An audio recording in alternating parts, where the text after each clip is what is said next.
எப்பொழுதுமே சொல்கிறேன், நல்லா கேட்டுக்கோங்க. ஒருத்தங்களுக்கு செய்வனையோ பில்லியோ சூனியமோ ஏவலோ எடுக்க போகிறதுக்கு முன்னாடி உங்களுடைய தெய்வத்துக்கிட்ட உத்தரவு கேட்டுக்குங்க. 5 4 9 விழுந்தால் தாய் கூட தனக்கு உதவியாக இருமா அப்படின்னு அம்மாக்கிட்ட சோழி பிரசன்னம் போட்டு கேட்டுக்குங்க. கேட்டுட்டு அம்பாள்கிட்ட உத்தரவு கேட்டுட்டு எதுவாக இருந்தாலும் போங்க. வெளியில் போயிட்டு போகிறதுக்கு முன்னாடி உடல் கட்டு திசை கட்டு ரொம்ப முக்கியம். உங்களுக்கு எப்போவும் உங்களுக்கு உடல் கட்டு திசை கட்டு இருக்கிறதா இருந்தால் நீங்கள் அதுவே போட்டுக்கலாம். இல்லைன்னா அம்மா சொல்கிறது அந்த மாதிரி போடுங்க.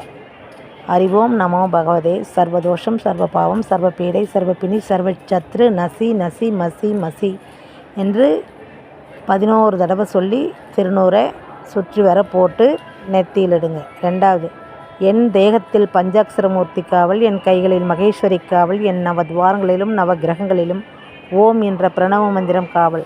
என்னை சுற்றி என் வீட்டை சுற்றி நான் போகும் இடத்தை சுற்றி எப்பொழுதும் காலபைரவர் காவலாக நிற்க சுவாக.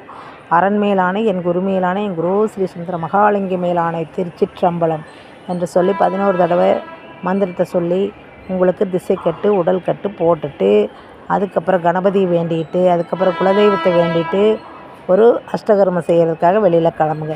ஒரு இடத்துக்கு போகிறப்போ ஒன்றுமே பண்ண வேண்டாம். கடகடன் போய் கடகடன் அங்கே இருக்கிற கர்மாவை நேராக வாங்கிட்டு உங்கள் இடத்துக்கு வரக்கூடாது.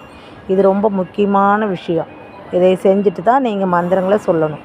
குலதெய்வத்தை வேண்டிக்கணும், விநாயகரை வேண்டிக்கணும், குரு மந்திரத்தை வேண்டிக்கணும், அகத்தியர் மந்திரம் ஏதோ ஒன்று சொல்லிக்கோங்க, குரு வணக்கம் சொல்லிக்கோங்க.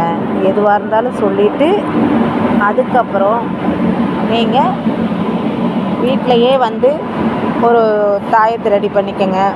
தாயத்தை ரெடி பண்ணிவிட்டு எவ்வளோ பாதிக்கப்பட்டாங்களா அதெல்லாம் ரெடி பண்ணி முன்னாடியே வச்சுக்கணும்.